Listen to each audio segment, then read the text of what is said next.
Welcome to master politics. और ये है आपका मॉक टेस्ट सेकंड। पूरे 100 क्वेश्चन होंगे इसमें, और आप इसमें टेस्ट करिएगा अपना कि आपके कितने क्वेश्चन आ रहे हैं, आपको कितने नहीं आ रहे हैं।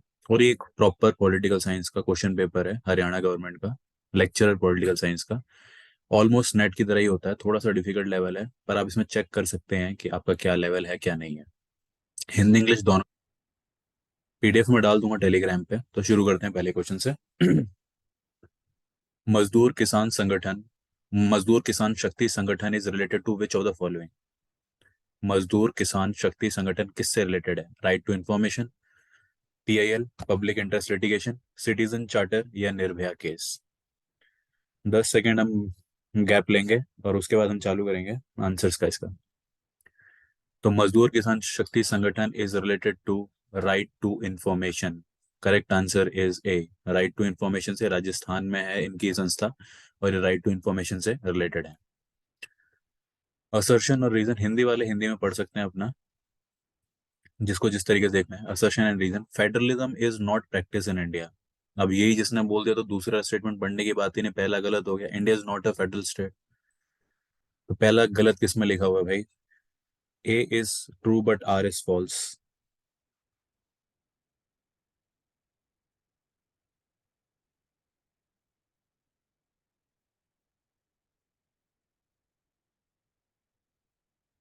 आंसर हो जाएगा सी इसका, A is true but R is false.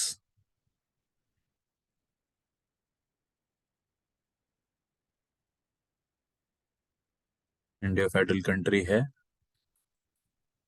Third question इस तरीके से है कि what is the law related to the establishment or repeal of the second house of the state? What is the law related to the establishment or repeal of the second house of the state? A. Passing by Lok Sabha with simple majority. ठीक है। B. Resolution passed by a simple majority by the legislative assembly of the respective state. C. Proposal passed by the legislative assembly of the respective state with absolute majority and law passed by the parliament. या D. Resolution passed by the Lok Sabha with absolute majority.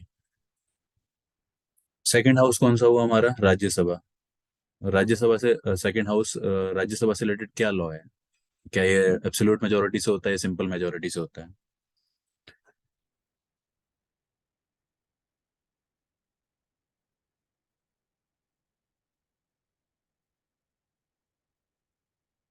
तो था answer है इसका C. Proposal pass by the legislative assembly of the respective state with absolute majority. देखो, ये state में उसकी बात कर रहा है, ये स्टेट में एलए और एलसी की बात कर रहा है। जब एलसी लेजिस्लेटिव काउंसिल स्टेट में बनती है तो उसका क्या उसका ये है कि वो जो स्टेट होगी वो तो एब्सोल्यूट मेजोरिटी से उसको पास करेगी, बट लेकिन जो पर लेकिन ये जो पार्लियामेंट होगी वो उसे सिंपल मेजोरिटी से पास करेगी। तो आंसर होगा ये, proposal pass by the legislative assembly of the respective state with absolute majority and the law pass by the parliament. Question ये कह रहा है कि भाई लेजिस्लेटिव काउंसिल को बनाने का क्या तरीका है।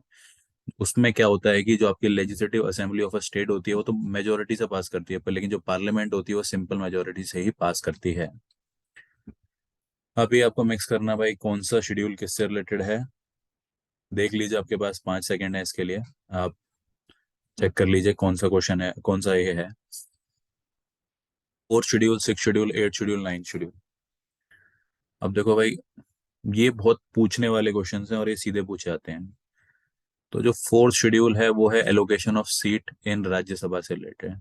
एलोकेशन ऑफ सीट इन राज्यसभा से रिलेटेड। सिक्स शेड्यूल किससे रिलेटेड है भाई? सिक्स फिफ्थ और सिक्स शेड्यूल किससे रिलेटेड है? वो ट्राइबल एरिया से रिलेटेड है। नाइन्थ शेड्यूल किससे रिलेटेड है? लैंड रिफॉर्म से रिलेटेड है। और एट्थ शेड्यूल में आपकी 22 लैंग्वेजेस हैं। तो होता है सी।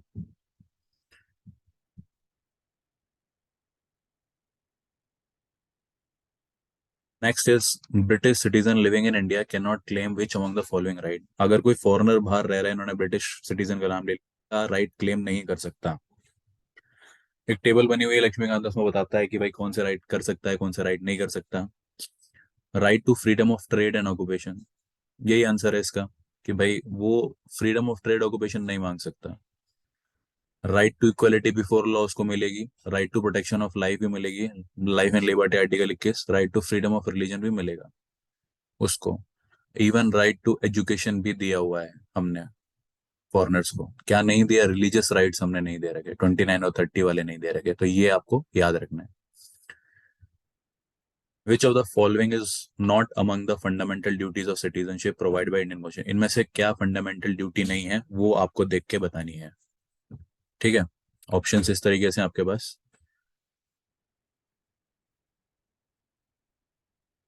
ए is 1 and 2, B is second only, C is 1 3 4 and D is 1 2 3 4। तो आप पढ़ लीजिए क्वेश्चन आराम से, इसके बाद मेरे को आप आराम से आंसर बता दीजिएगा कि क्या आंसर है इसका। इसमें से क्या फंडामेंटल ड्यूटी नहीं है?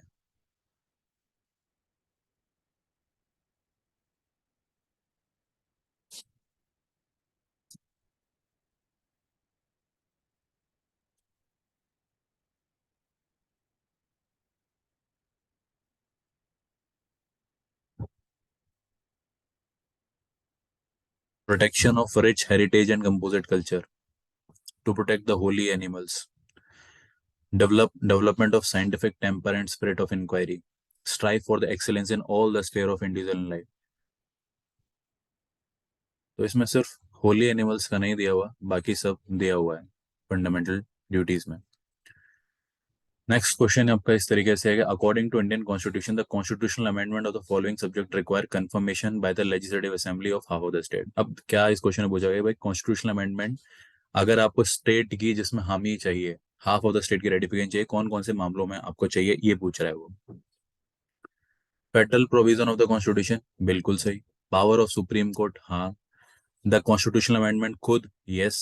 फॉर्मेशन ऑफ न्यू स्टेट, अभी हमने बड़ा फॉर्मेशन ऑफ स्टेट नहीं है, फॉर्मेशन ऑफ न्यू स्टेट जो बनती है वो सिंपल से बनती है, तो फोर्थ हटा दीजिए तो एक ही आंसर बनता है इसका, फर्स्ट सेकंड एंड थर्ड। ठीक है। Which of the following is not related to the Election Commission of India? Election Commission of India से क्या रिलेटेड नहीं है? Issuing election notification, distribution of election symbol, settle the initial validity of election, चुनाव की प्रारंभिक वैधता का निपटारा करना, to conduct the election peacefully. तो conduct the election peacefully, yes. Settle the initial validity of election, yes. Distribution of election symbol, यही देता है। पर लेकिन इशू ये नहीं करता, इलेक्शन कमीशन इशू नहीं करता, ये गलत है इसके related. Next question is which of the following statement is not correct about the constitution assembly? Constitution assembly के बारे में पूछा कि क्या सही नहीं है, is not correct. It was based on adult suffrage, नहीं भाई, हमें पता था कि अडल्ट सफरेज पे बेस्ड नहीं है, तो ये हो जाता है गलत। क्योंकि भाई कुछ लोग डायरेक्टली चुने गए थे, अडल्ट सफरेज नहीं गया। अब आप मेरे को बता सकते हैं कमेंट बॉक्स में कि अडल्ट सफरेज किस आर्टिकल में मेंशन्ड है। It was a result of direct election, नहीं भाई, इनडायरेक्ट इलेक्शन से हुआ था इसमें। जैसे हमारी राज्यसभा के होते हैं वैसे उस तरीके से होता है। It is a multi party body, जी हाँ, बहुत सारी पार्टीज इसमें रिलेटेड थी। It work through several committees, बिल्कुल, बहुत सारी पावर कमेटी हो गई, स्टीयरिंग कमेटी हो गई, तो ये दो गलत हैं, तो आंसर हो जाएगा इसका 1 and 2। Person convicted as a criminal can not contest an election, this has decided by, अगर एक इंसान कोई कन्विक्ट हो चुका है कि वो अब आगे इलेक्शन नहीं लड़ सकता, अगर आप 2 साल या उससे ज्यादा के लिए आप कन्विक्ट हो जाते हैं तो आप इलेक्शन की रोक लगा देते हैं। This has been decided by which body? ये किसने डिसाइड किया है? Government of India, supreme court, election commission और पार्लियामेंट। तो ये जो स्टेटमेंट है कि अगर इंसान कन्विक्ट हो गया है और इलेक्शन नहीं लड़ सकता, ये रिप्रेजेंटेशन ऑफ पार्लियामेंट एक्ट में लिखा गया है, और इसको पास किसने किया है? इसको पास किया है पार्लियामेंट ने। तो कौन, this has been decided by parliament, parliament ने डिसाइड करती है ये कि कौन इलेक्शन लड़ सकता है कौन नहीं लड़ सकता। अब भाई मैच करनी है लिस्ट आपको। Vote on account, vote and credits, supplementary demand for grants और रेड्यूडेंसी डिमांड फॉर ग्रांट्स। यार ये वोट ऑन अकाउंट और वोट एंड क्रेडिट तो ऐसी चीजें हैं जो बार बार बार बार हर एग्जाम आपको देखने को मिल जाती हैं, वोट ऑन अकाउंट और वोट एंड क्रेडिट खासकर। तो आप ये देखिए इसमें से क्या इसका आंसर होगा या क्या आंसर इसका नहीं होगा, ये आप देख सकते हैं।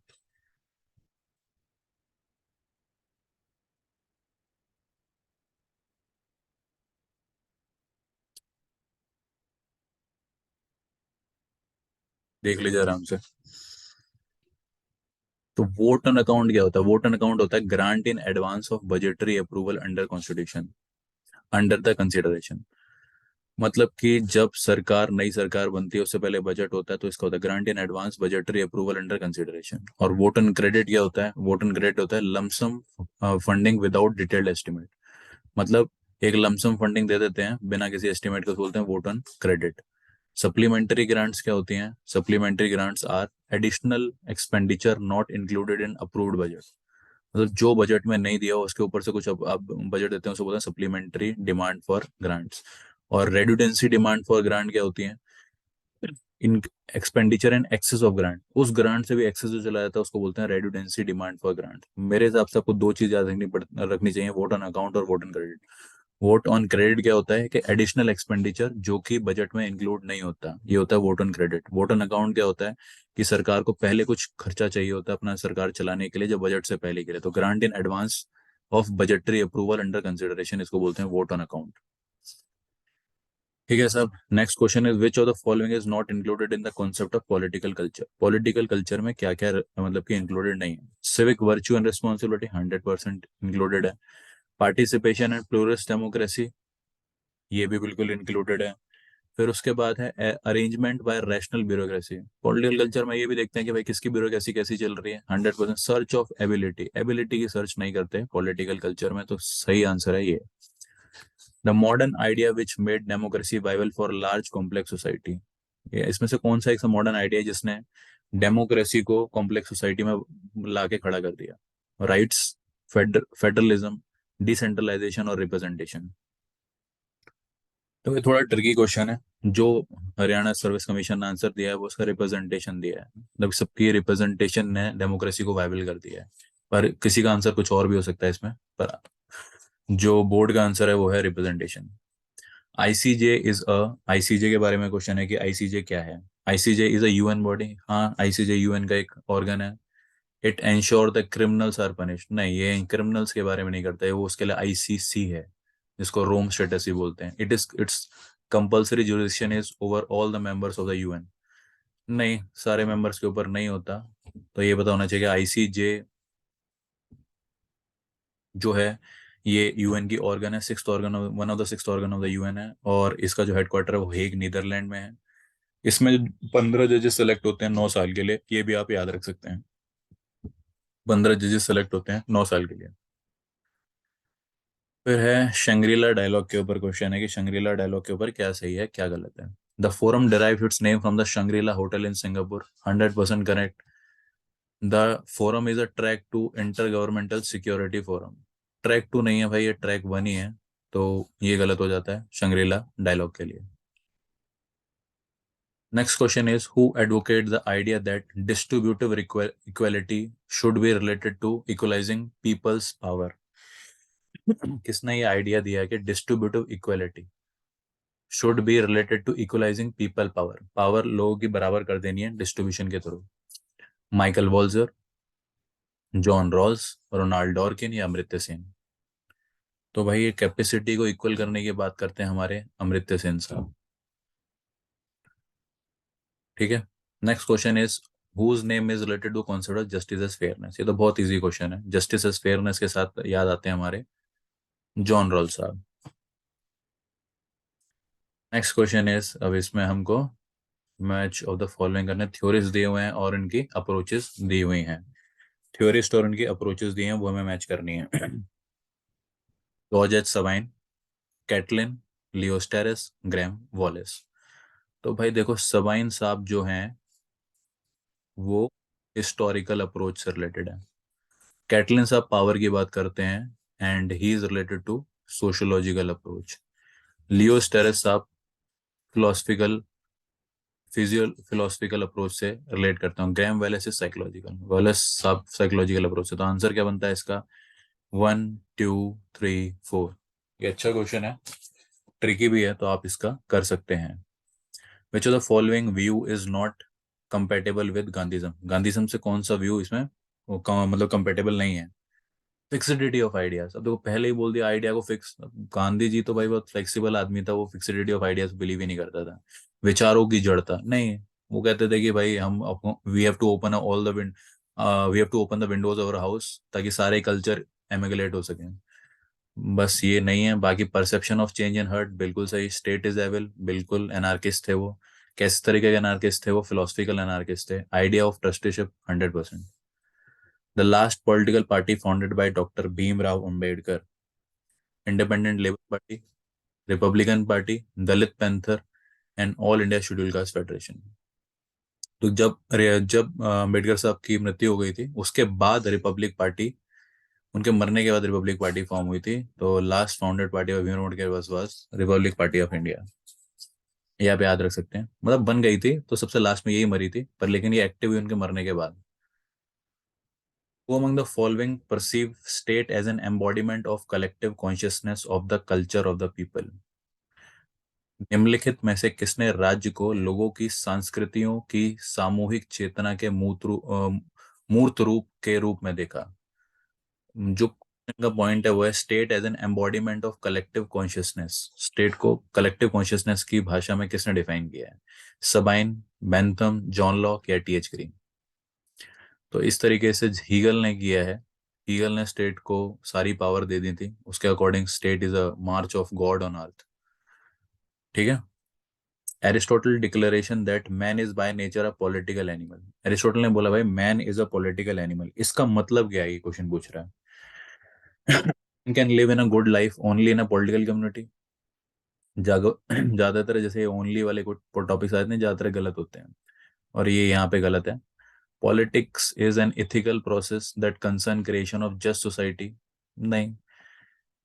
There is a distinction between state and civil society, ये सही आंसर है, क्योंकि उन्होंने जब बोला कि man is a political animal, मतलब उसके लिए घर भी चाहिए उसे, मतलब कि उसकी फैमिली भी चाहिए, पर लेकिन उसे एक सोसाइटी भी चाहिए जहाँ पे वो अपनी ग्रोथ देख सकता है। There are distinction between state and civil society. अभी हमने ऊपर हीगल किया, हीगल डिफरेंशिएट नहीं करता। वन ऑफ द थिंकर है जो डिफरेंशिएट नहीं करता, वो है Hegel. Hegel do not differentiate between the state and a civil society.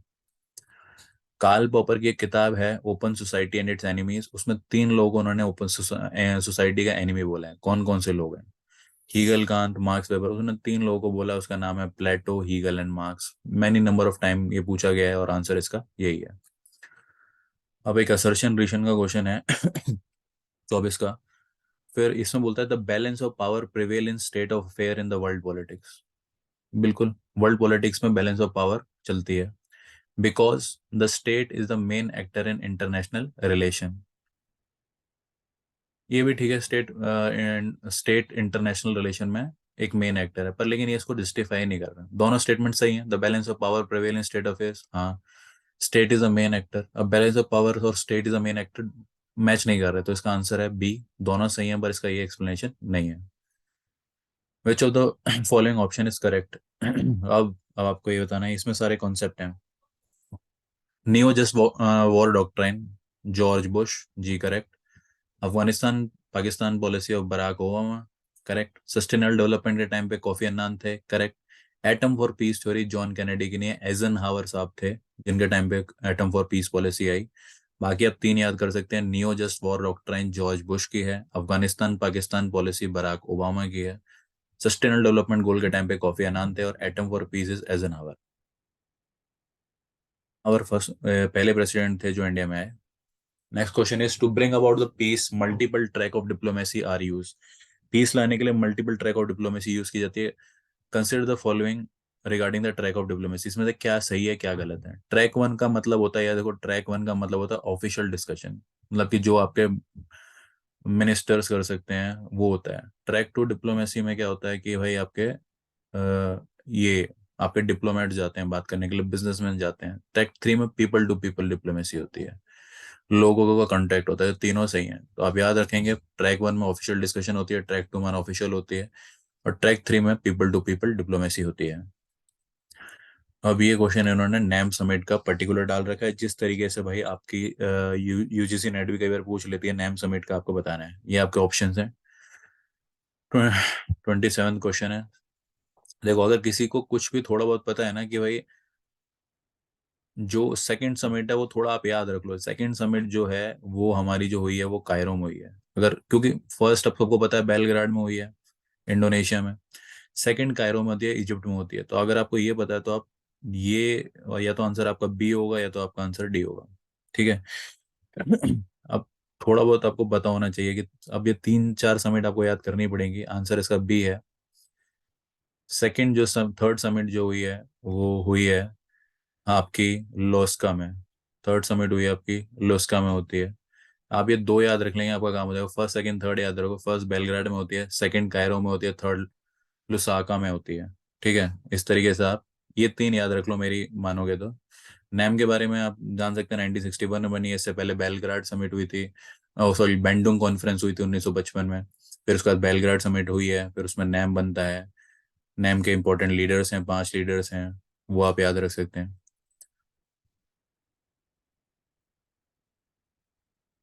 What is the correct chronological sequence? आपको क्रोनोलॉजिकल सीक्वेंस बताना है। इंडिया रशिया फ्रेंडशिप ट्रीटी, देखो इंडिया रशिया की 1971 में हुई है। India first nuclear test in Pokhran 1974। Cuban missile 1962।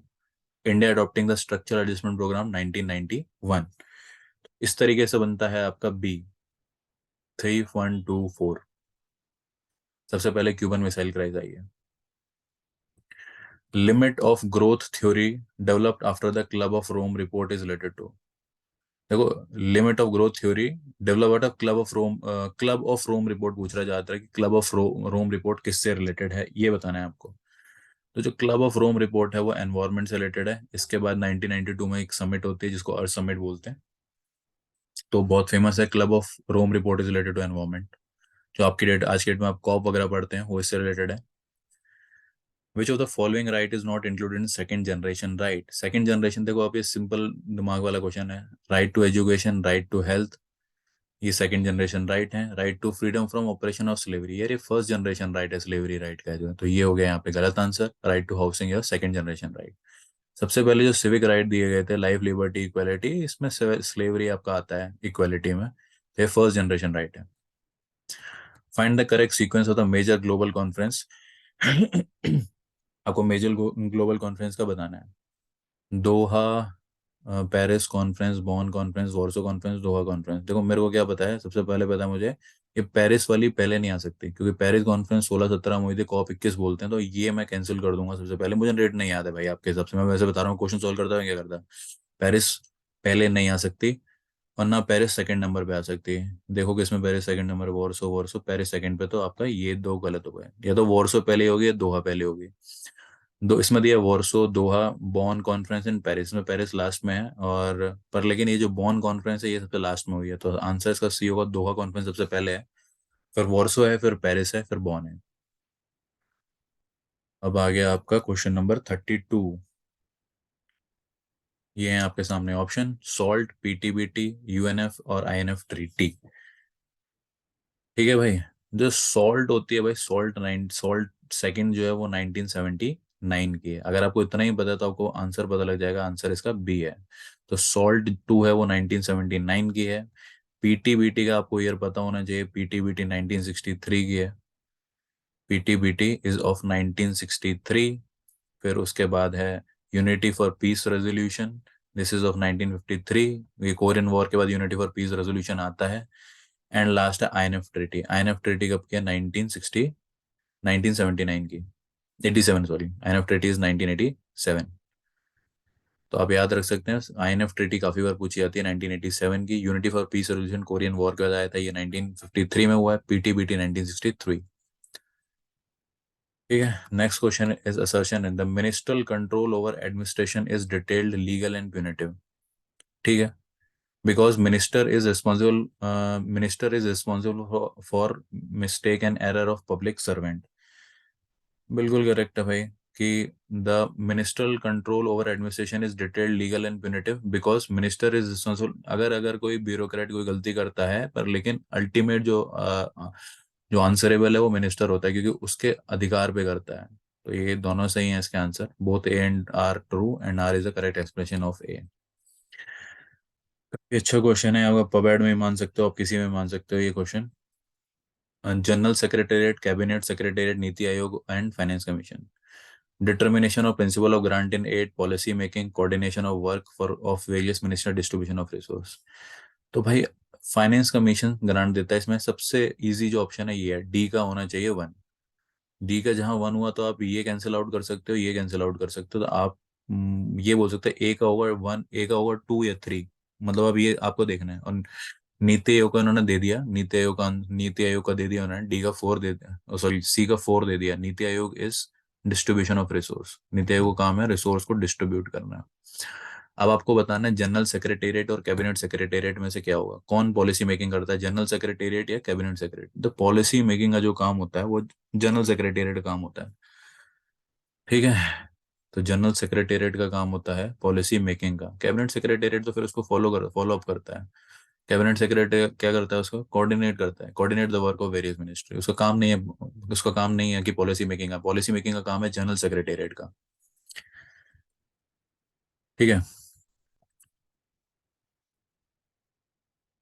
आ जाते हैं नेक्स्ट क्वेश्चन पे अपने। Budget is a tool of, budget किस चीज का टूल है? ठीक है, budget for fiscal planning 100%, for fiscal control 100%, fiscal policy का कोई टूल नहीं है भाई, ये हो जाता है गलत। Third, and to control the legislature. जहाँ आप थर्ड हटा देंगे तो ये दोनों कैंसिल हो गए, ये भी कैंसिल हो गया, ऑल फोर नहीं तो 1 और 2 ही इसका आंसर है। अगर आप फोर्थ नहीं समझ पा रहे, फिस्कल पॉलिसी नहीं बनती बजट से, फिस्कल कंट्रोल किया जाता है बजट के थ्रू। फिस्कल और मॉनेटरी में अंतर है, फिस्कल की जो चीजें होती हैं वो सरकार की चीजें होती हैं, मॉनेटरी जो चीजें होती हैं वो बैंक की चीजें होती हैं। फिस्कल पॉलिसी और मॉनेटरी पॉलिसी में थोड़ा अंतर है, करेंगे डिस्कस किसी time. The first country in the world to introduce the right to information. बहुत बार पूछा हुआ है कि कौन सी पहली कंट्री ने राइट टू इन्फॉर्मेशन इंट्रोड्यूस किया। तो स्वीडन है। और अगर आपसे पूछे इंडिया में कौन सी स्टेट है जिसने राइट टू इन्फॉर्मेशन सबसे पहले किया है, तो वो तमिलनाडु है। The main function of higher public service commission in developing countries are. Developing countries में हायर सर्विस कमीशन के क्या क्या फंक्शंस हैं? Supporting the structure of development policies, correct.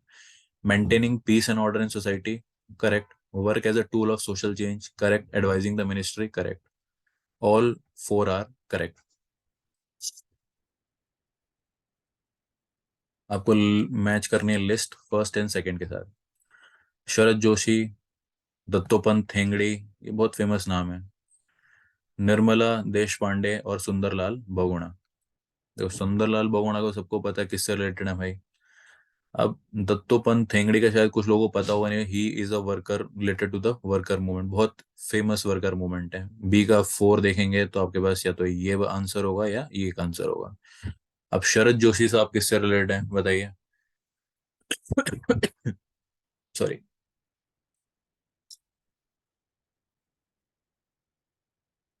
शरद जोशी साहब हमारे पीजेंट मूवमेंट से रिलेटेड हैं। जहां आपको इतना पता होगा आपका आंसर निकल जाएगा। शरद जोशी साहब पीजेंट मूवमेंट से related. Dattopant Thengadi is related to the worker movement. अब ये सुंदरलाल बहुगुणा साहब हैं, ये चिपको मूवमेंट से रिलेटेड हैं, very famous personality. Nirmala Deshpande शायद आपको नहीं पता होगा। निर्मला देश पांडे का काफी लोगों को शायद नहीं पता होता इनका। She is a Gandhian. तो मैं आपको इसमें सलाह दूंगा, आप दत्तोपंत ठेंगड़ी का नाम याद रखिए, वर्कर मूवमेंट से रिलेटेड है। शरद जोशी व्यवहार मूवमेंट से रिलेटेड है। एंड अपने चिपको मूवमेंट से रिलेटेड जो है सुंदरलाल बहुगुणा, वो तो सबको ही पता होता है। Who analyse the leadership as circular response? Typical question. Urwick, Herbert Simon, Chester Barnard या एमपी फॉलेट? बताइए साहब। सर्कुलर रिस्पॉन्स लीडरशिप को बोला है Mary Parker folate.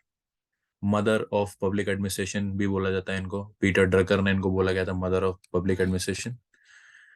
Which of the following is not true about pressure group? Pressure group के बारे में क्या गलत है? इंटरेस्ट आर्टिकुलेशन करते हैं, बिल्कुल सही है। फाइनेंसिंग पॉलिटिकल पार्टीज, हाँ बिल्कुल करते हैं। इन्फ्लुएंसिंग द गवर्नमेंट पॉलिसीज, हाँ। एनफोर्स पॉलिसी नहीं करते। तो फोर्थ इसका गलत हो जाएगा, बाकी सब करते हैं प्रेशर ग्रुप। अब प्रेशर ग्रुप पर और क्या क्वेश्चन पूछा था? एनोनिमस एम्पायर किसने बोला है? फिनर ने बोला है। फिनर ने थर्ड एम्पायर, थर्ड हाउस बोला है इनको। ठीक है। Which of the following is not correct? इसमें से क्या सही नहीं है, गलत बताना है।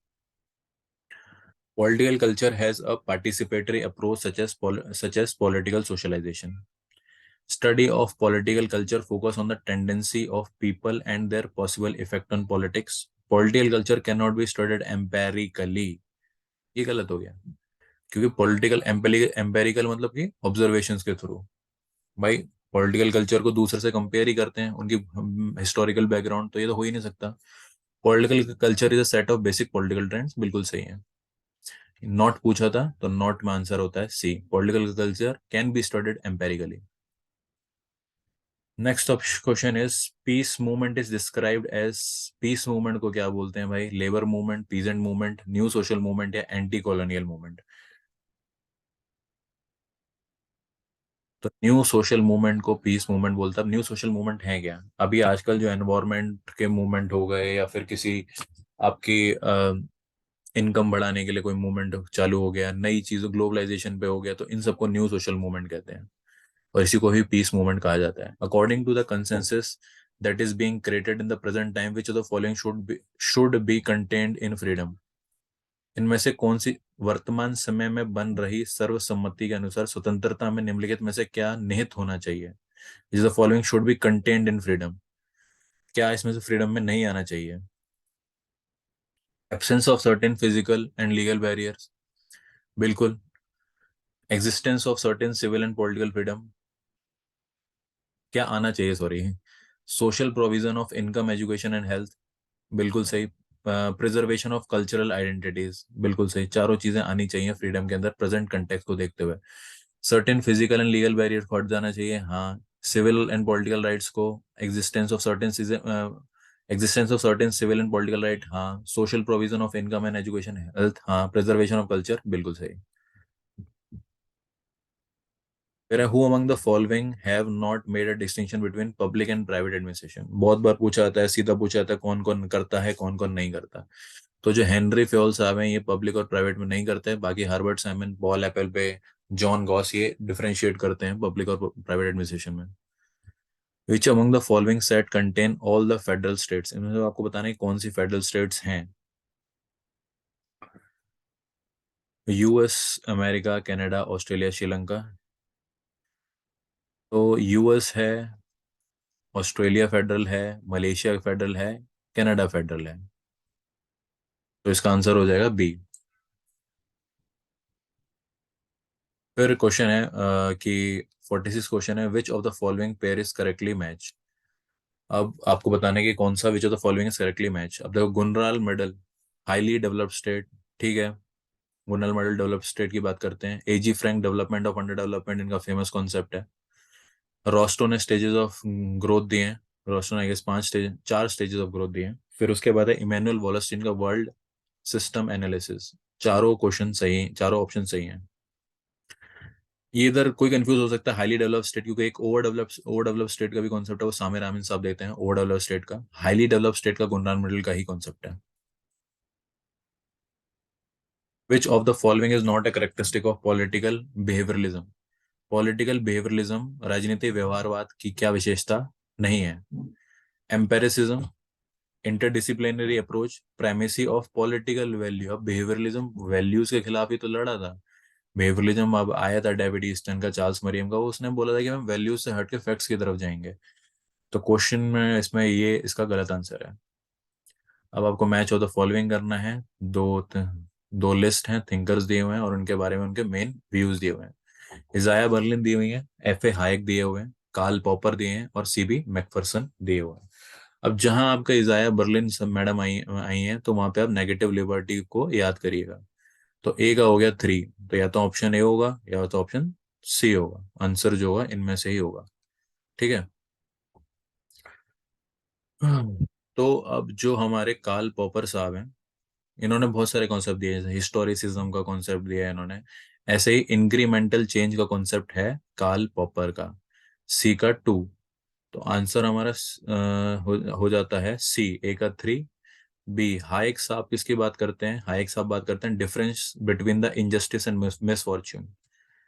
Difference between the injustice and misfortune की बात करता है हायक। और सीबी मैकफरसन क्रिएटिव फ्रीडम की बात करते हैं। सीबी मैकफरसन साहब क्रिएटिव फ्रीडम की बात करते हैं। कार्ल पॉपर के साथ बहुत सारी चीजें और जुड़ी हैं, हिस्टोरिसिज्म जुड़ा हुआ है, वो कार्ल पॉपर के साथ जुड़ा हुआ है, ठीक है। तो ये हो गया। अब जैसे इसमें लिखा हुआ difference between injustice and misfortune, अब कोई पूछ ले मिसफॉर्च्यून एज अ वुमेन को किसने किया? वो मैकियावेली ने किया है। तो बहुत सारे कॉन्सेप्ट हैं। फिर है नेक्स्ट लिस्ट हमको करना है। देखो, श्रीलंका, पाकिस्तान, नेपाल, बांग्लादेश, हर बार एक टेरिटोरियल एरिया आता है जिसमें से आपको मैच करना होता है कि कौन सा किसके साथ डिस्प्यूटेड एरिया है। अब जो वूलर बराज, कच्छा, टिबू आइलैंड, न्यूमोर, अब न्यूमोर आइलैंड है बांग्लादेश के साथ, जिसके साथ हमने निपटाया था। सुस्ता बॉर्डर है नेपाल के साथ। जिसके साथ जो चल रहा है तो आप लगा लीजिए। नेपाल C का 4, C का 4 एक ही में, अच्छा इस और है कुछ, C का 4 एक ही में दिया है, B का 2, A का 1, C का 4, D का 3, D का 3 हो गया, C का 4 हो गया, A का 2, श्रीलंका के साथ हो गया, कच्चा टीबू आइलैंड हो गया, एंड पाकिस्तान के साथ वूलर बराज हो गया। इस तरीके से जो भी आपको याद रहे इस तरीके से क्वेश्चन आप सॉल्व कीजिए। एलिमिनेशन करके बहुत अच्छा क्वेश्चन हो जाता है। There is a systematic chronology of UN secretariat. अब यूएन सेक्रेटेरिएट के पूछे जाते हैं। अब देर का यूथ हेरेंट, देर का पहले एक ऑप्शन पढ़ते हैं क्या क्या है। यूथ हेरेंट है, कर्ट वॉल्डेमर है, डैग हैमरशील्ड है, या बोर्टस बोर्टस घाली है। तो यूथ हेरेंट, कर्ट वॉर्डहेम, डैग हैमरशील्ड। तो यूथ हेरेंट जो है वो डैग हैमरशील्ड के आगे नहीं आ सकते हैं, क्योंकि यूथ हेरेंट पहले एशियन सेक्रेटेरिएट थे, पर लेकिन डैग इनके से पहले थे। तो सबसे पहले इसमें डैग आना चाहिए, तो जहां डैग आएगा वहां पे आएगा C या D। फिर यूथ हेरेंट हैं, ठीक है। फिर कर्ट वोल्डेमर हैं या बोटस गाली। बोटस गाली बाद में आते हैं, जिसकी बोटस गाली रिपोर्ट आती है, तो यहाँ आंसर C होगा। मुझे एग्जैक्टली नहीं पता, पर मुझे वो याद है भाई कौन सा क्या है कौन सा क्या नहीं। लिस्ट मुझे पता है कि दिमाग में पहले डैग आते हैं, फिर यूथ हेरेंट बाद में आते हैं, फिर कर्ट वोल्डेमर, फिर बोटस बोटस गाली आते हैं। और सबसे पहला कौन है आप बता सकता है कोई?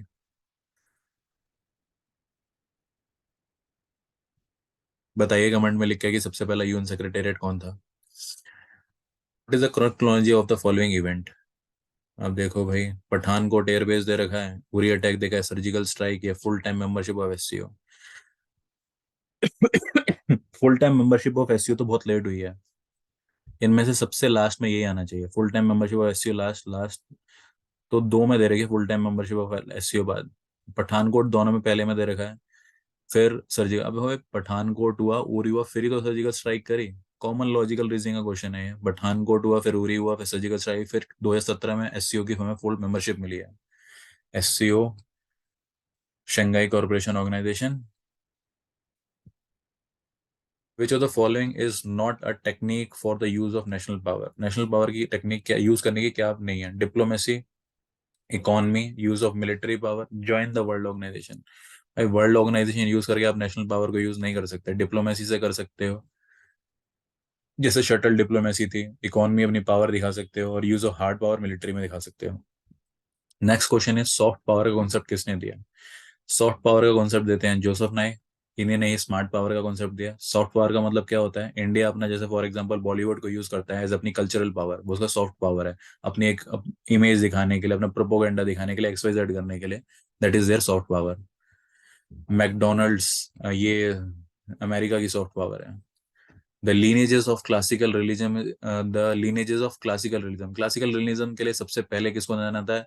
थ्यूसीडाइडस को जाना जाता है। इनकी एक किताब है war of Peloponnesian war, book on Peloponnesian war करके कुछ एक किताब है इनकी जो लिखे। तो इनको क्लासिकल रियलिज्म की उसमें रखा जाता है, लिस्ट में रखा जाता है। हैंस मॉर्गन थी मॉडर्न मॉडर्न रियलिस्ट है, क्लासिकल नहीं है। अब WTO के success, WTO is the successor of which of the following. देखो इतना इजी पूछ लिया। गेट का सक्सेसर है general agreement on tariff of trade, 1919-20 के करीबन ये बनता है। Sorry. By the main argument of the principle sorry, identify the main argument of principle of dependency using the code given। अब डिपेंडेंसी स्कूल के बारे में क्वेश्चन है, थोड़ा सा इसका ब्रीफ कर देता हूँ। डिपेंडेंसी स्कूल ये कहता है कि जो डेवलपिंग कंट्रीज, जो कॉलोनियल कंट्रीज डेवलप अभी आज़ाद हुई हैं, वो अभी भी आज़ाद ढंग से हुई नहीं है। वो अभी भी नियो कॉलोनिज्म का शिकार है। नियो कॉलोनिज्म मतलब कि डेवलप कंट्रीज अभी भी उनके रिसोर्स को यूज कर रही हैं डायरेक्टली और इनडायरेक्टली, और उनको उनका फल नहीं दे रही हैं। तो पहला स्टेटमेंट बोलता है, correct, the development of colonies is seen as a white man burden. वो देखते थे, पर लेकिन डेवलपमेंट स्कूल कुछ नहीं कहता इसके बारे में। Third world countries provide the natural resource and cheap labour, बिल्कुल सही है। Industrialisation and market economy are helpful, helpful बिल्कुल नहीं है भाई, they are destroying according to dependency school. आप थर्ड काट दीजिए, आप थर्ड काट देंगे तो क्या बचा? 2, 4 एंड 1, 4। आपने 2 सही कर दिया, fourth is the correct answer. पढ़ने की जरूरत भी नहीं। Developed western countries maintain state of dependency by various means. अब what is the correct sequence related to game theory? Game theory से रिलेटेड आपको करेक्ट सीक्वेंस बताना है। गेम सिलेक्शन प्लेयर इक्विलिब्रियम, यही आंसर है। कि सबसे पहले गेम आता है, क्या आपको गेम खेलना है, सिलेक्शन करते हो आप, फिर उसके बाद प्लेयर सेलेक्ट होते हैं, और बाद में एक इक्विलिब्रियम आ जाता है। इक्वलाइजेशन की एक स्टेज आ जाती है जहाँ पे दोनों चीजें बराबर हो जाती हैं। एशियन +3 में कौन कौन इंक्लूडेड है? देखो एशियन में तो 1967 में एशियन बनती है, 10 स्टेट्स हैं। +3 में उन्होंने सबसे पहले कोरिया को, चाइना को जोड़ा था, कोरिया को जोड़ा था, और जापान को जोड़ा हुआ है। South Korea, I mean to say China, South Korea and Japan, these are the answer. पूछा जाता है, ईयर का क्वेश्चन है। SAARC Asian agriculture information centre है, मैंने अपनी वीडियोस में काफी बार बता रखा है इसके बारे में। सार्क का क्वेश्चन है देखो, SAARC Asian agriculture information centre, agriculture का इंफॉर्मेशन सेंटर कहाँ पे है? ये है बांग्लादेश में। फिर उसके बाद है SAARC human resource development centre, human resource का पाकिस्तान में है। जब आपको इतना पता होगा तो आपको पता लग जाएगा। सी का 4 Asian coastal management centre, coastal management centre Maldives में। और सार्क का information centre is in Nepal. देखो आपको कुछ चीजें याद करनी पड़ेंगी क्योंकि टिपिकल क्वेश्चन नेट पूछ लेता है। मेरे ख्याल से आप एक ह्यूमन रिसोर्स याद कर लो पाकिस्तान के नाम से, जो मैंने याद किया था। और दूसरा मैंने याद किया था कि आपका coastal management, Maldives coastal state है, मतलब कि बीचेस बीचेस याद आते हैं तो उसमें आप कोस्टल याद रख सकते हैं। Then the next question is, match करना है भाई, सेकंड एआरसी की रिपोर्ट्स हैं उनको आपको मैच करना है। बहुत अच्छा क्वेश्चन है, और ये अक्सर आपको सिंगल फॉर्म के क्वेश्चन में भी दिख जाता है कि भाई कौन सा क्या है, कौन सा क्या नहीं है। थर्ड रिपोर्ट जो है, जो थर्ड रिपोर्ट है वो बात करती है क्राइसिस मैनेजमेंट की। Third report talk about the crisis management, मतलब आपका आंसर ए का है या बी का है। फिर जो फोर्थ रिपोर्ट है आपकी, फोर्थ रिपोर्ट है आपकी, वो बात करती है इथिक्स एंड मैनेजमेंट। एक ये सिंगल खुद भी क्वेश्चन पूछ लेते हैं कि ethics and governance fourth report से रिलेटेड है।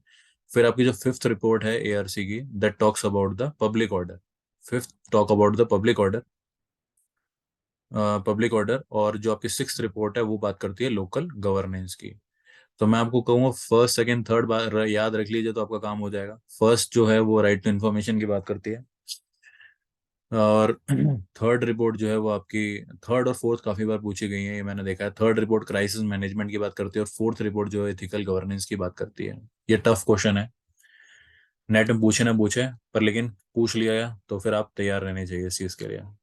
Which of the following is the protection from the evil of, which of the following is the protection from the evil of bureaucracy?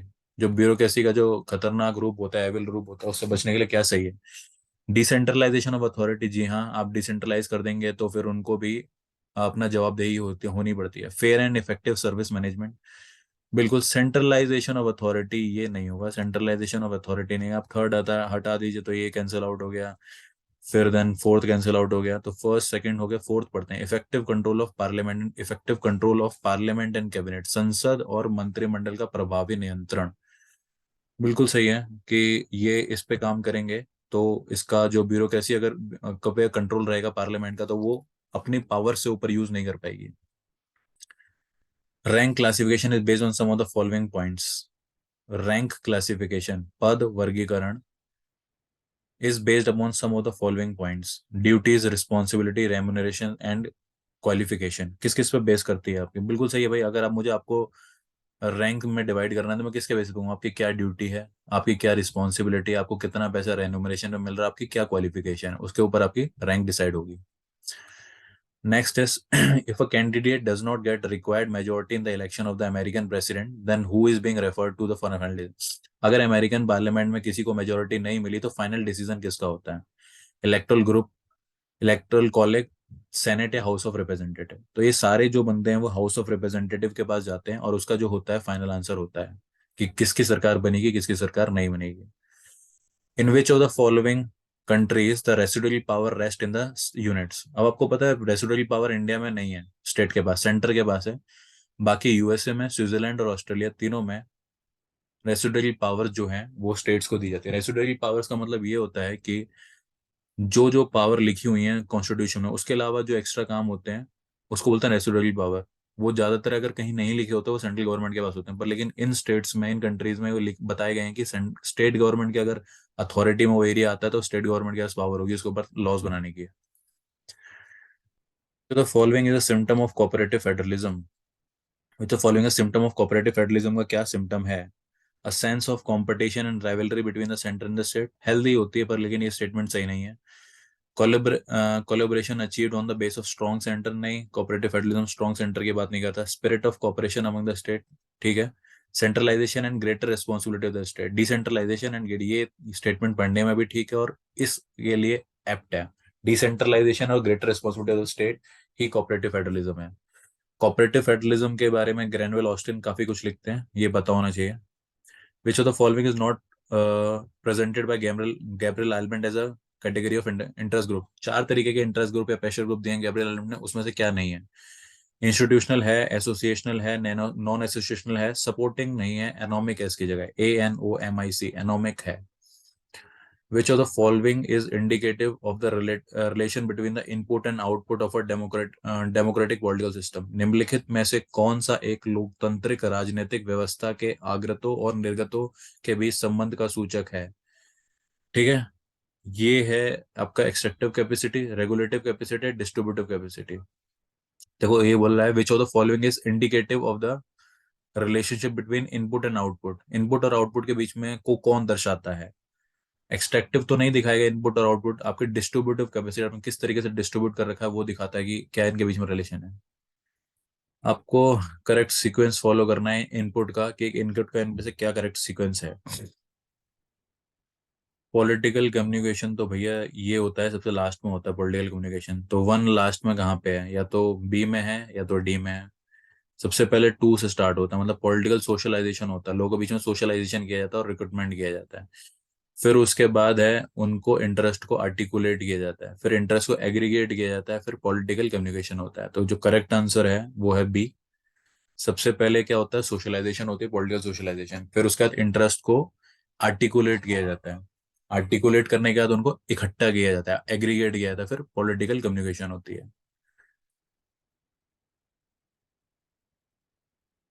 Among the following was critical of the Marxist theory of surplus value? Marxist के surplus value को किसने criticise किया? Savarkar, M N Roy, Aurobindo या Ambedkar? Good question, but लेकिन बहुत easy भी है on the same point. तो एम एन रॉय साहब सरप्लस वैल्यू को नहीं मानते थे कि भाई, और ना ही वो इकोनॉमिक कंडीशन को मानते जो क्लास स्ट्रगल के बीच में है। तो एम एन रॉय इसका आंसर है। Whose power has increased the most from the delegated legislative system? किसकी सबसे, जब से डेलीगेटेड लेजिस्लेटिव सिस्टम आए हैं, सबसे ज्यादा पावर किसकी बढ़ गई है? लेजिस्लेचर की, ऑफ कोर्स इनकी तो कम हो गई है भाई। लेजिस्लेटिव कमेटी की, इनकी नहीं बढ़ी है। काउंसिल ऑफ मिनिस्टर, इनकी कम हो गई है। एडमिनिस्ट्रेटिव डिपार्टमेंट जो है, डिपार्टमेंट के पास बहुत सारे हक आ गए हैं, तो जिसकी वजह से इनकी पावर बहुत बढ़ गई है। ठीक है।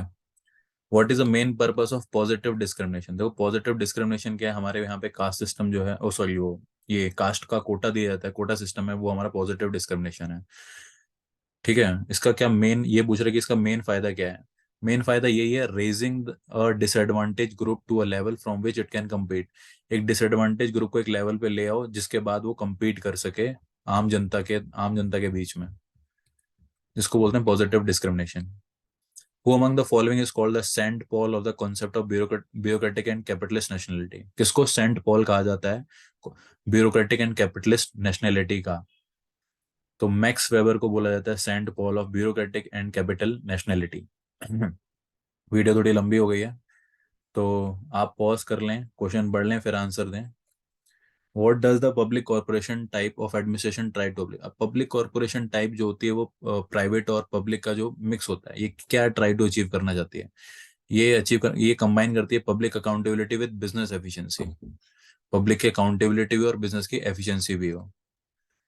Who among the following is responsible for the formulation of welfare oriented economic and social selection theory?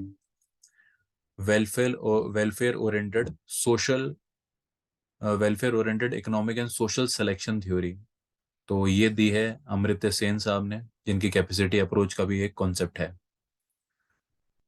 Next question is which of the following statement is correct regarding the speaker of Lok Sabha? Speaker of Lok Sabha के regarding में क्या सही है?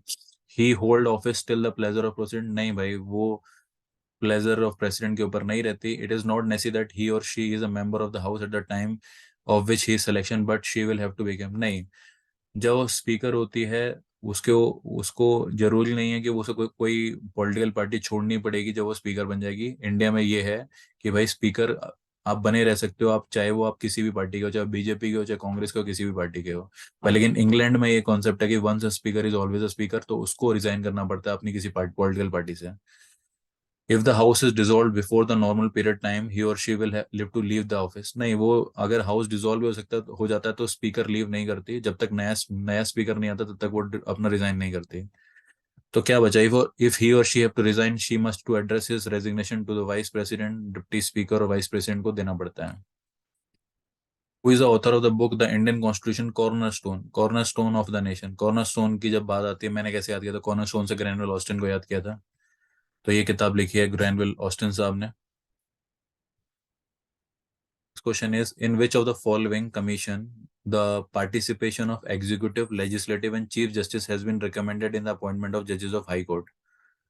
एक collegium system बना था 1991 में, उसके बाद बोला गया था कि भाई अगर किसी को सेलेक्ट करना है तो एक कॉलेजियम बैठेगा।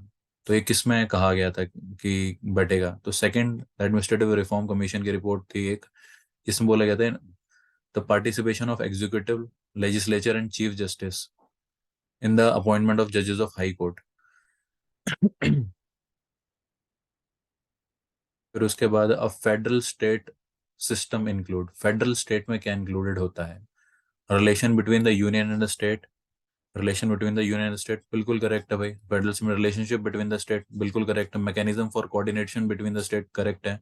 Mechanism for resolving the dispute among the state, federalism का मतलब भी होता है आप डिसेंट्रलाइजेशन करें और पावर को सेंट्रलाइज ना रहने दें, ड्यूटीज दें नीचे वाली यूनिट्स को, चाहे वो स्टेट हो, चाहे पंचायती राज हो, थर्ड आपका थर्ड लेजिस्लेचर हो, तो उसको दिया जाए। फेडरलिज्म को मेन एक जो क्वेश्चन आता है वो पूछता है, उसमें दे दिया जाता है कि bicameralism is the main feature of federalism.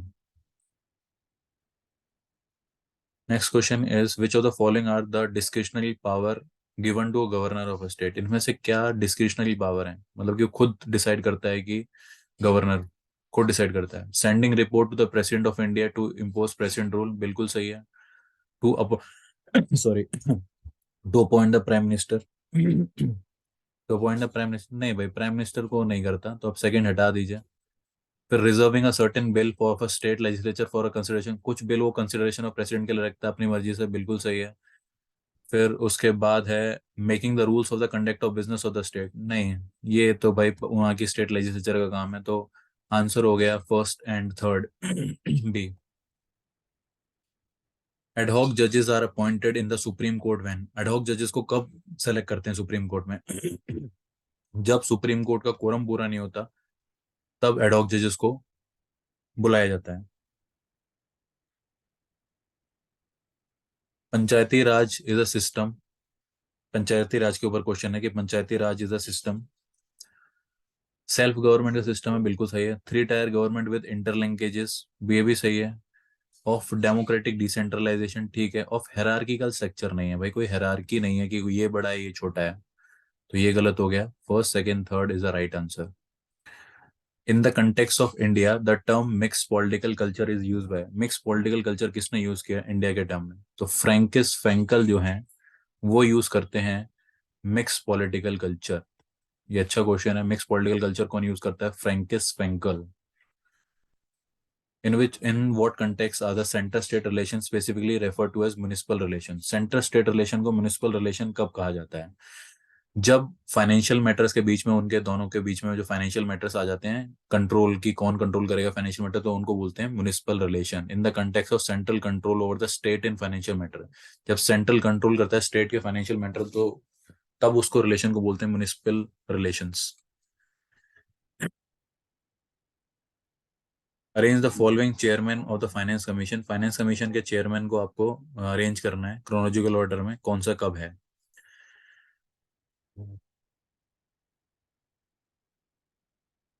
देखो यार, केलकर साहब अभी नए हैं, 14वें वगैरह के थे मेरे ख्याल से, मुझे एग्जैक्टली याद नहीं आ रहा है, तो केलकर साहब सबसे नए हैं जितना मुझे याद है। तो केलकर का साहब फर्स्ट में नहीं आ सकते, तो ये तो गलत हो गया, और ना ही सेकंड में आ सकते, तो ये भी गलत हो गया। तो या तो बी होगा या सी होगा, फोर्थ या सेकंड में से कौन, फोर्थ रंगराजन साहब और सेकंड, फोर्थ और second, second is NP Salve, तो साल्वे साहब बहुत पुराने हैं, आप रंगराजन को पीछे रख सकते हैं, तो आप इजीली काम कर सकते हैं कि भाई इसका आंसर टू होगा, ये सी होगा। तो करेक्ट होना चाहिए इस तरीके से होगा, पहले सालवे साहब आएंगे, फिर खुसरो साहब आएंगे, फिर उसके बाद Rangarajan and then Kelkar. Whose jurisdiction in India contingency fund is place. Article 267 में कंटीजेंसी फंड है, और ये प्रेसिडेंट के की को देख प्रेसिडेंट देखता है। और इसका काम क्या होता है, जब किसी कोई नेशनल इमरजेंसी आ जाती है, कोई बहुत ज्यादा आपदा वाला हालत हो जाती है, तो उसमें से पैसा दिया, जैसे फॉर एग्जांपल अभी टर्की में जो आया अर्थक्वेक आया, तो वहां से पैसा कंटीजेंसी फंड से वैसा दे सकता है प्रेसिडेंट कि वहां पे देना है। तो विच of the following option is correctly match. अब कौन सी पार्टी किस टाइम पे बनी है वो आपको मैच करना है। तो थोड़ा छोटा कर लेते हैं, लिस्ट आएगी उससे। एक minute, list is correctly match, एक ही बताना है। Which of the following, BJP 1985 है मेरे ख्याल से। बीजेपी 1985 के करीबन, तो ये तो गलत हो गया। एआईटीएमसी 1998, ये सही है। ऑल इंडिया तृणमूल कांग्रेस 1980 1998 की है। जनता दल यूनाइटेड 1996 की नहीं है, ना राष्ट्रीय जनता दल 1999 की है। तो ऑल इंडिया तृणमूल कांग्रेस 1998 की है।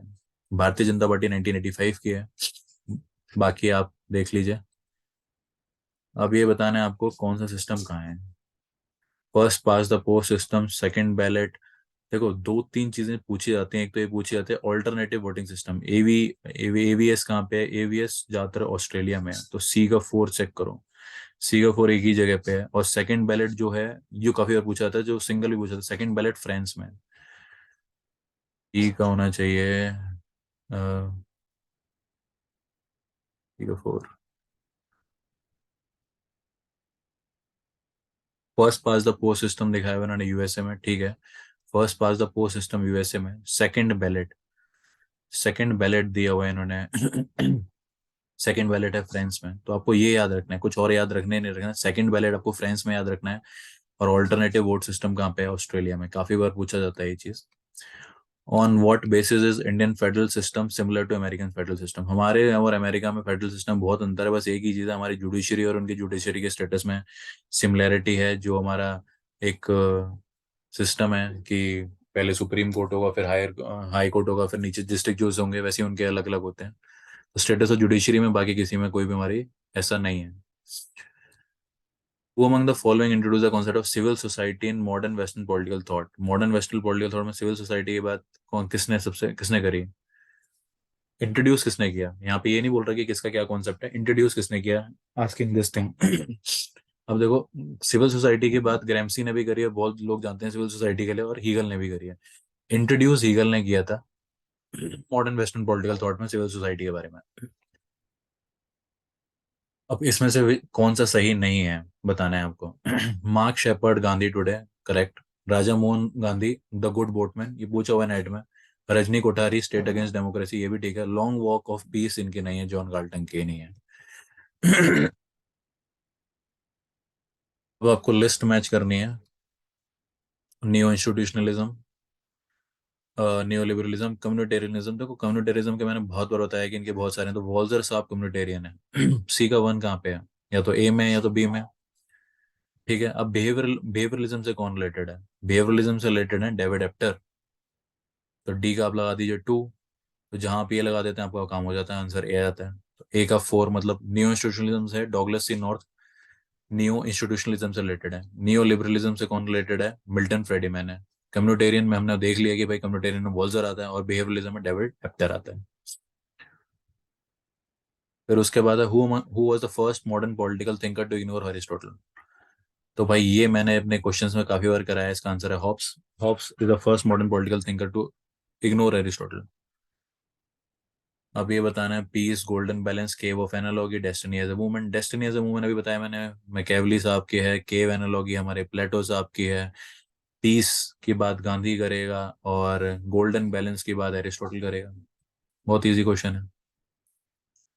Among the following statement, which among the following statement according to Rousseau is correct? Rousseau के हिसाब से कौन सी करेक्ट है। The common good is not important, the majority is always right.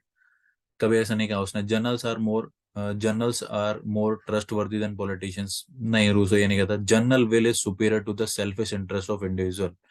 General will का concept दिया है रूसो ने, तो ये बोलता है कि general will is superior to the selfish interest